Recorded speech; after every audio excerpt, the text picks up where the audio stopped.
दोस्तों, ये बात तब की है जब एक बार मेरे अंकल मुझे एक होटल में ले गए। अंकल ने 1 घंटे के लिए होटल का रूम बुक किया और वे 1 घंटे में से 2 मिनट भी नहीं रुके। उन्होंने लगातार 4-5 बार मेरी हेलो दोस्तों, मेरा नाम निकिता है और मैं नोएडा की रहने वाली हूँ। मेरे घर में मेरे माँ बाप और एक बड़ा भाई है। मेरा भाई लंदन में मेरे अंकल के पास रहता है और वहीं नौकरी करता है। अंकल मेरे पापा के कॉलेज से ही बहुत अच्छे दोस्त थे और वह कई बार इंडिया भी आते जाते रहते थे। मेरी माँ हाउसवाइफ है और सरकारी नौकरी भी करती है। मैं अभी 19 साल की हूँ और अभी मैं बीएससी फर्स्ट ईयर की पढ़ाई कर रही हूँ। मेरी हाइट 5 फुट 3 इंच है और दिखने में बहुत ही सुंदर हूँ। कुल मिलाकर मैं सर से पांव तक एकदम गोरी चिटी हूँ। कोई भी लड़का मुझे एक बार ना देखे, ऐसा आज तक नहीं हुआ। जब मैं जीन्स और शर्ट पहनती हूँ तो मैं बहुत ही कमाल की लगती हूँ। एक बार मेरे अंकल लंदन से आए। उनकी उम्र 46 साल है। वह मेरे साथ काफी हद तक घुल मिल गए थे। एक दिन अंकल ने मुझे मूवी दिखाने के बहाने ले गई। मूवी देखने के बाद उन्होंने एक होटल में कमरा बुक किया और मुझे लेकर गए। उसके बाद अंकल ने मेरे साथ कुछ अजीब नजरों से देखना शुरू कर दिया। फिर उन्होंने 3 घंटे तक मेरी अब क्या बताऊं, शर्म आ रही है मुझे तो बताने में, चलो कोई ना, आगे बताती हूँ। मैं शुरू से ही पढ़ाई में ठीक थी और सबसे आगे रहती थी। कभी भी मेरा किसी लड़के के साथ कोई चक्कर नहीं चलता था, लेकिन हाँ, लड़के मेरे पर जरूर कोशिश करते थे। मेरे आगे पीछे बहुत घूमते फिरते रहते थे, लेकिन मैं उन्हें इग्नोर ही करती थी। ये कहानी असल में तब शुरू होती है जब मेरे लंदन वाले अंकल इंडिया वापस आते हैं।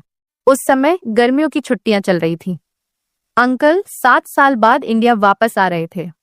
मैं उनके आने की खबर सुनकर बहुत ही खुश हुई, क्योंकि अंकल मेरे लिए बहुत सारे गिफ्ट लेकर आते थे।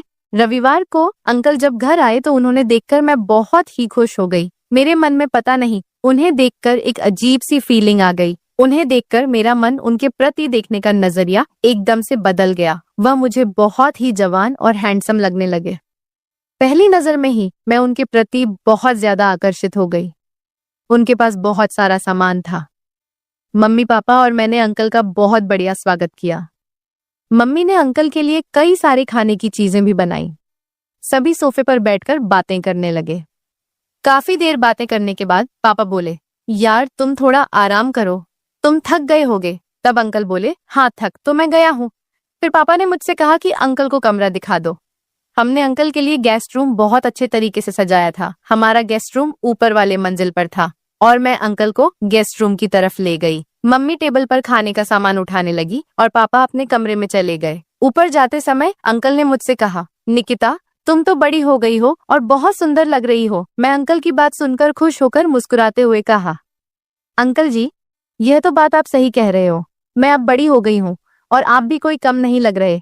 किसी से भी आपकी बॉडी शोड़ी को देखो, इस उम्र में भी जवान लग रहे हो। अंकल ने मेरे कंधे पर हाथ मारकर हंसते हुए कहा, मैं जवान हूँ, तुम परख के देख लो।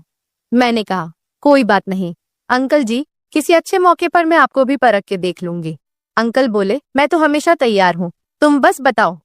मैंने कहा, अंकल जी चलो छोड़ो ये सब बातें, आप ही बताओ मेरे लिए क्या गिफ्ट लेकर आए हो। तब अंकल ने कहा, इस बार मैं वहां से कोई भी गिफ्ट नहीं लाया, क्योंकि जो तुम्हें चाहिए मैं तुम्हें यहीं से दिला दूंगा। ये सुनकर मैं खुश हो गई और अंकल को हंसते हुए गले लगा लिया। अंकल ने भी मुझे गले लगाया। अंकल ने गले लगाते हुए मेरी पीठ पर हाथ रख दिया और आप समझ ही गए होंगे। फिर मैं अंकल के कमरे में गई और मैं बिस्तर पर बैठ गई और अंकल शर्ट बदलने लगे। तभी पापा ऊपर आ गए और आकर कुर्सी पर बैठ गए। मैंने कहा, पापा अंकल की बॉडी देखो, एकदम बॉडी बिल्डर जैसी लगती है। पापा ने कहा, बेटी लंदन में इनकी बॉडी किसी से कम थोड़ी है और शादी इन्होंने अब तक नहीं की, सारा दिन तो जिम में लगे होते हैं। तब अंकल ने कहा, यार तुम भी थोड़ी बहुत एक्सरसाइज किया करो, तुम्हारी भी बॉडी मेरे जैसी हो जाएगी। पापा ने कहा, नहीं यार मैं तो अब बड़ा हो गया, ये काम मेरे से नहीं होने वाला। और मैं नीचे आ गई। अंकल की बॉडी पूरे फिट थे। मुझे लगता था कि वह पूरी तरह से जिम में लगे होते होंगे। एक बार तो उनकी बॉडी और शरीर देखकर मुझे डर भी लगा कि जब हम दोनों साथ होंगे तो मेरा क्या होगा। मेरी तो हालत थोड़ी सी खराब होने लगी थी। उस वक्त मैंने कहा, चलो जब मिलेंगे तब देखा जाएगा। कुछ देर बाद पापा भी नीचे आ गए। मैंने मम्मी से कहा और मम्मी पापा को कहने लगी कि पनीर की सब्जी बनाई निकिता के अंकल को। पनीर की सब्जी बहुत पसंद है। मम्मी ने कहा, मुझे भाई साहब की पसंद के बारे में पता है, मैं पनीर की ही सब्जी बना रही हूँ। फिर पापा कमरे में चले गए। जब डिनर रेडी हो गया तो मम्मी ने कहा कि अंकल को बुला लो। मैं अंकल के कमरे में जाकर कहा, आ जाओ जी, डिनर रेडी है। जब मैं वहां से वापस आने लगी तो अंकल ने मेरा हाथ पकड़ लिया और मुझे अपने करीब खींच लिया। मैंने कहा, इतना लालच भी ना करो अंकल जी, यहाँ नहीं, बहुत रिस्क है, कोई देख लेगा, जैसे ही फ्री टाइम मिले ये सब तब। फिर इस बार अंकल ने हंसकर कहा, कोई बात नहीं, आगे बनाते प्लान। फिर फ्री टाइम का। फिर मैं भी हंस पड़ी। हम दोनों नीचे आ गए। डिनर करने के बाद पापा, मम्मी और अंकल काफी देर तक बातें करते रहे। अंकल उन्हें अपने लंदन की बातें बता रहे थे और मैं बोर होकर अपने कमरे में सोने चली गई। सुबह मम्मी ने आकर जगाया तो मैंने कहा, मम्मी मुझे थोड़ी देर और सोने दो। मम्मी ने कहा, थोड़ी देर में तेरे पापा ऑफिस चले जाएंगे और तुम अंकल को शहर घुमाने ले जाना, नहीं तो यहाँ सारा दिन बोर हो जाएंगे। मैंने कहा, ठीक है, घुमा लाऊंगी शहर। मैं उठकर रेडी होने लगी। मैंने एक ड्रेस पहना। जब मैं खाना खाने के लिए जाने लगी तो अंकल ने कहा, खाना तो हम बाहर ही खाएंगे। मैंने कहा, ठीक है। फिर अंकल और मैं बाहर चले गए। मैंने पूछा, हाँ जी बताओ जनाब, पहले कहाँ जाना है? अंकल ने कहा, पहले तो खाना खाने जाते हैं। मैंने कहा, ठीक है। फिर हम सीधे बस पकड़कर एक अच्छे से रेस्टोरेंट में गए। वहां हमने खाना खाया और फिर हम एक पार्क में चले गए। वहां पार्क में हर तरफ कपल ही कपल नजर आ रहे थे। फिर अंकल बोले, क्या सोच रही हो? मैंने कहा, कुछ नहीं अंकल जी। तो अंकल बोले, कोई बात नहीं, हम भी एक कपल ही हैं। फिर क्या हुआ? तुम मुझसे थोड़ी सी छोटी हो, पर चल जाएगा। मैंने हंसकर कहा, हाँ यह तो है। इसके बाद अंकल बोले, आज मैं तुम्हें शॉपिंग करवा कर लाऊंगा, बढ़िया बढ़िया शर्ट और जीन्स दला कर लाऊंगा। फिर हम एक बड़े से मॉल में चले गए। वहां अंकल ने मुझसे कहा, जो तुम्हें बढ़िया लगता है वह खरीद लो। मैंने टी शर्ट और जीन्स सिलेक्ट की और चेंज करके भी देखा। सारे मुझे पसंद आ रही थी। मैं उस समय बहुत ही खूबसूरत लग रही थी। जब मैं शर्ट और जीन्स चेंज करके आ रही थी तो अंकल मुझे बड़ी गौर से देख रहे थे। पाँव से लेकर ऊपर तक मुझे समझ आ गया था कि उनकी नजर कहाँ जा रही है।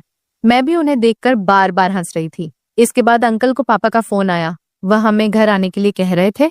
मैं अंकल से नाराज होकर बोली, अंकल अब तो मजा आने लगा था और अब हमें घर जाना पड़ेगा।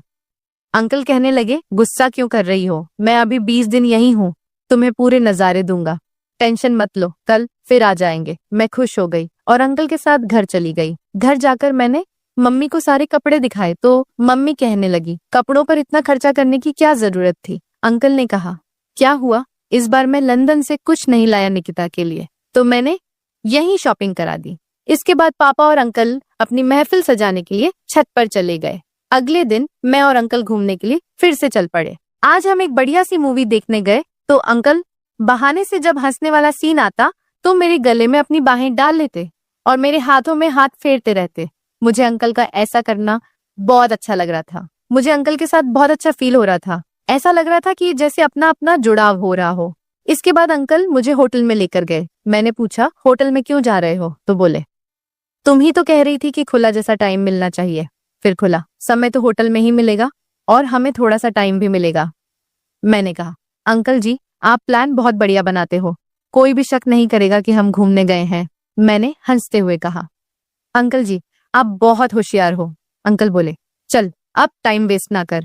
हम एक अच्छे से होटल में पहुंचे और अब एक कमरा बुक किया। कमरा बहुत ही बड़ा था और वहां एक टीवी था। बेड पूरा आरामदायक था। वहां बैठकर बहुत अच्छा लग रहा था। इसके बाद अंकल ने एक पिज्जा और 2 ड्रिंक ऑनलाइन ऑर्डर की। पिज्जा खाने के बाद अंकल ने मेरी बातें सुनते हुए कहा, अब मूड ठीक है निकिता? मैंने कहा, अंकल जी मेरा मूड तो पहले दिन से ही ठीक है, जब से आपको देखा है। बस अब देर ना करो, जल्दी जल्दी जो करना। उसके बाद अंकल ने बिना देरी किए जो करना था वह शुरू कर दिया। अंकल वास्तव में बहुत ही फिट थे, उनमें बहुत ताकत थी। हम होटल में 3 घंटे तक रुके थे और उन घंटे में से अंकल ने 2 मिनट भी आराम नहीं किया। मुझे नहीं पता उन्होंने क्या खाया था। मेरी हालत तो ऐसी थी कि मैं क्या बताऊं। बहुत बुरा लग रहा था। अंकल ने मुझे बोलने लायक ही नहीं छोड़ा। मन ही मन में अंकल को ऐसी बातें बता रही थी, पर बात करने से ज्यादा मुझे अच्छा लग रहा था। सब कुछ क्लियर होने के बाद हम घर चले गए। उसके बाद तो हमारा घर में ही चलता रहा। अंकल चोरी चोरी रात को मेरे कमरे में आ जाते। कभी कभी मैं उनके कमरे में चली जाती थी। कोई भी दिन ऐसा नहीं था जिस दिन मैं या अंकल मेरे कमरे में नहीं आते थे। मैंने उनके साथ 20 दिन बहुत अच्छे गुजारे। 20 दिन अंकल के साथ कैसे बीत गए पता ही नहीं चला। हमने बहुत आनंद लिया। मुझे अंकल के साथ बहुत अच्छा लग रहा था और यह दिन मैं कभी नहीं भूल सकती। तो दोस्तों, उम्मीद करती हूँ कि आपको यह कहानी पसंद आई होगी। अगर पसंद आई है तो प्लीज वीडियो को लाइक कीजिए और अपने दोस्त के साथ शेयर कीजिए। और अगर चैनल पर नए हैं तो चैनल को भी सब्सक्राइब करना बिल्कुल भी ना भूले। दोस्तों, मिलते हैं फिर ऐसी और एक कहानी के साथ। तब तक आप अपना ख्याल रखें। हेलो एवरीवन, कैसे हो आप सब? आशा करती हूँ सब अच्छे होंगे। ये कहानी प्रमोद और प्रमोद भाई भाभी की है, जो कि एक सच्ची घटना पर आधारित है। प्रमोद कहता, एक दिन सुबह का समय था। भाई काम पर गया था और भाभी ने मुझे नाश्ता दिया और कहा मैं नहाकर आती हूँ। और तब तक मैंने नाश्ता कर लिया था और फिर मैं टेलीविजन देखने बैठ गया। तभी भाभी ने मुझे आवाज दी, प्रमोद मेरे कपड़े दे दो। मैंने उधर टेबल पर रखे हैं। ये सुन के मैंने भाभी की ड्रेस उठाई और तभी फिर से बोली, प्रमोद वहां मेरे अंदर के कपड़े भी थे। ये सुन के मैं उस वक्त थोड़ा असमंजस में पड़ गया, लेकिन भाभी को कपड़े देते समय मैं सावधान था, क्योंकि भाभी का सम्मान करना भी जरूरी था। बल्कि मैं थोड़ा ख्यालों में खो गया। मैं भाभी को देखने लगा मानो वह मेरे सामने खड़ी हो। भाभी ने मुझे फिर आवाज दी और मैं बाथरूम की ओर दौड़कर चला गया और भाभी को कपड़े दे दिए। भाभी ने फिर से दरवाजा बंद कर दिया और मैं वहीं रुक गया। मैं दरवाजे के छेद से अंदर देखने लगा और घर में हम दोनों के सिवा और भी कोई नहीं था। बस घर में सिर्फ हम दोनों ही थे। भाभी नहा चुकी थी और अपने कपड़े बदल रही थी।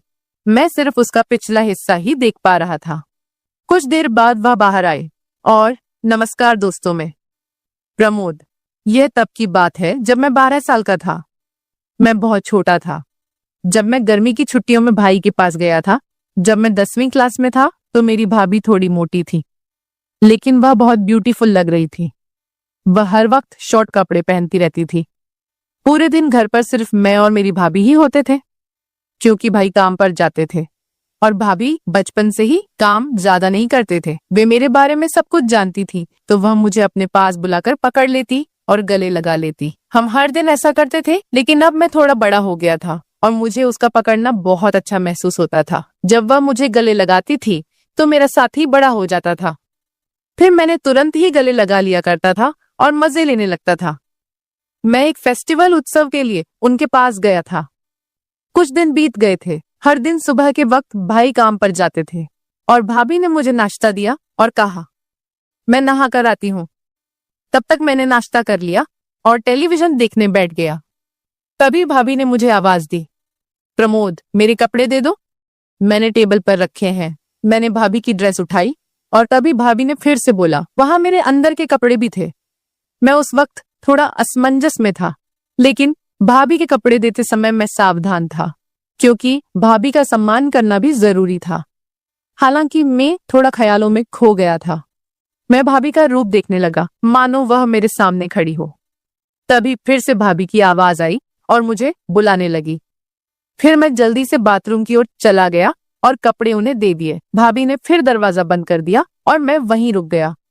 मैं दरवाजे की दरार से अंदर देख रहा था और उस समय घर में और हम दोनों के सिवा कोई नहीं था। बस हम दोनों ही घर पर थे। भाभी नहा रही थी और अपने कपड़े बदल रही थी। मैं सिर्फ उनको पीछे से देख रहा था।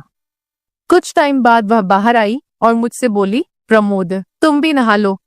मैं तुरंत वहां से निकल गया और नहाने अंदर चला गया। उधर भाभी के अंदर वाले कपड़े लटके हुए थे। मैंने उसे हाथ में ले लिए और उसकी महक में खो गया और फिर नहाने लगा। और नहाने के बाद कमर पर तौलिया लपेटकर बाहर आया और बोला, भाभी मेरे कपड़े दे दो। भाभी ने मुझे कपड़े दिए और मैं जल्दी से कपड़े पहनकर तैयार होकर रसोई में चला गया। भाई काम पर जा रहे थे। भाभी रसोई में दोपहर का खाना बना रही थी। जब मैं वहां पहुंचा तो उसने मुझे गले लगा लिया। उस वक्त मैं उसके करीब रहकर खुश था। मेरे मन में कहीं ना कहीं ऐसा कुछ होने लगा। मैंने भाभी से पूछा, क्या मैं कोई आपकी मदद कर सकता हूँ? भाभी ने बोला, नहीं, तुम यहीं चुपचाप बैठे रहो। फिर भाभी बातें करती हंसती खेलती खाना बनाने लगी। दोपहर के भोजन के बाद हम आराम करने चले गए। भाभी चादर ओढ़कर सो गई और बोली, प्रमोद तुम भी इधर ही सो जाओ, मैं आज बहुत थक गई हूँ। भाभी की आवाज में कुछ खास था और उस पर कई सवाल खड़े हो गए। भाभी बोली, बदन भी बहुत दर्द कर रहा है। मैंने तुरंत भाभी से पूछा, क्या मैं आपके शरीर को आराम दे सकता हूँ अगर आपको कोई दिक्कत नहीं हो? तो भाभी ने कहा, नहीं।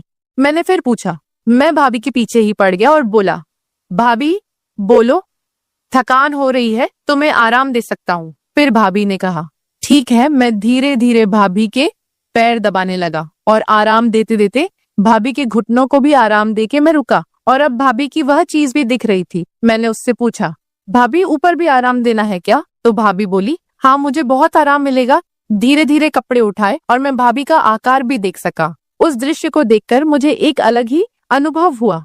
उसी पल मेरा ध्यान उस चीज पर रुक गया और मैं पूरी तरह से भ्रमित था। भाभी बोली, प्रमोद अब रुको, अब मैं भी तुम्हारे पैर दबाती हूँ, तुम्हारे भी पैर दर्द कर रहे होंगे।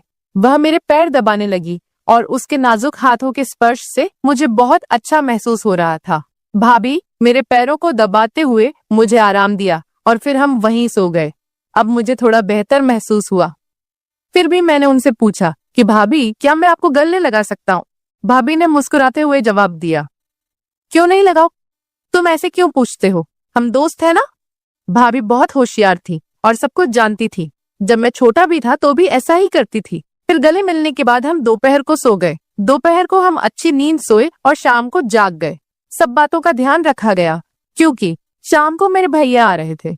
भैया काम से आए और हमने खाना खाया। भाभी ने कुछ खास पकवान बनाए थे जिससे सबके चेहरे खिले हुए थे। वहां का पूरा माहौल खुशियों से भरा हुआ था। भाभी ने मेरे भाई के लिए बिस्तर नीचे हॉल में लगा दिया। उसके बाद मैं भाभी के साथ बिस्तर पर सो गया। चूंकि हम दोपहर में अच्छी नींद लेते थे इसीलिए हमें रात में नींद नहीं आती थी।